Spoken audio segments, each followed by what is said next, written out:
ದೊಡ್ಡ ದೊಡ್ಡ ಅಧಿಕಾರದಲ್ಲಿರುವವರಿಗೆ ಜೀವ ಬೆದರಿಕೆ ಇದೆಯೆಂದರೆ ಜನಸಾಮಾನ್ಯರ ಗತಿಯೇನು ಎಂಬುದೇ ಇಲ್ಲಿ ಪ್ರಶ್ನೆ.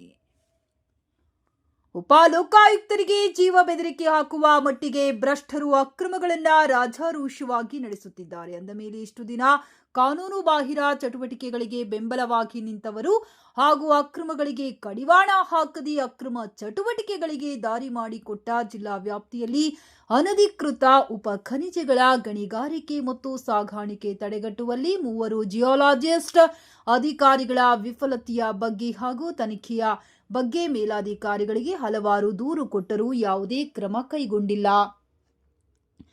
ಈಗ ಉಪಲೋಕಾಯುಕ್ತರಿಗೆ ಜೀವ ಬೆದರಿಕೆ ಹಾಕುವ ಮಟ್ಟಿಗೆ ದುಷ್ಟರು ನಿಂತಿದ್ದಾರೆ ಅಂದ ಮೇಲೆ ಜಿಲ್ಲೆಯಲ್ಲಿ ನಡೆಯುತ್ತಿರುವ ಅಕ್ರಮ ಮರಳು ದಂಧೆ, ಅಕ್ರಮ ಕಲ್ಲು ಗಣಿಗಾರಿಕೆಗೆ ಬೆಂಬಲವಾಗಿ ನಿಂತ ಕಾರಣಕರ್ತ ಅಧಿಕಾರಿಗಳು ಯಾರು ಹಾಗೂ ಅವರನ್ನ ಹತ್ತಿರ ಇಟ್ಟುಕೊಂಡು ಮಾನ್ಯ ಜಿಲ್ಲಾಧಿಕಾರಿಗಳು ಏನು ಮಾಡುತ್ತಿದ್ದಾರೆ?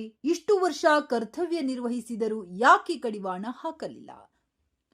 ಮಾನ್ಯ ಡೆಪ್ಯೂಟಿ ಕಮಿಷನರ್ ರಾಯಚೂರು ಜಿಲ್ಲಾಧಿಕಾರಿಗಳು ಉತ್ತರಿಸಬೇಕು. 3 ಜಿಯಾಲಜಿಸ್ಟ್ ಅಧಿಕಾರಿಗಳ ವಿರುದ್ಧ ದೂರು ನೀಡಿದ್ದರೂ ಇನ್ನೂ ಯಾಕೆ ಕ್ರಮ ಕೈಗೊಂಡಿಲ್ಲ? ಜಿಲ್ಲಾಧಿಕಾರಿಗಳ ಆದೇಶ ಉಲ್ಲಂಘಿಸಿರುವ ರಾಯಚೂರು ತಾಲೂಕು ದೇವದುರ್ಗ, ಮಾನವಿ, ಸಿರಿವಾರ, ಲಿಂಗಸೂರು, ಸಿಂಧನೂರು ತಾಲೂಕು ಮಟ್ಟದ ಮರಳು ವಿಜಿಲೆನ್ಸ್ ತಂಡದಲ್ಲಿನ ಅಧಿಕಾರಿಗಳನ್ನ ಹಾಗೂ 3 ಜಿಯೋಲಾಜಿಸ್ಟ್ಗಳ ಅಧಿಕಾರಿಗಳನ್ನು ಕೂಡಲೇ ಅಮಾನತು ಮಾಡಬೇಕು.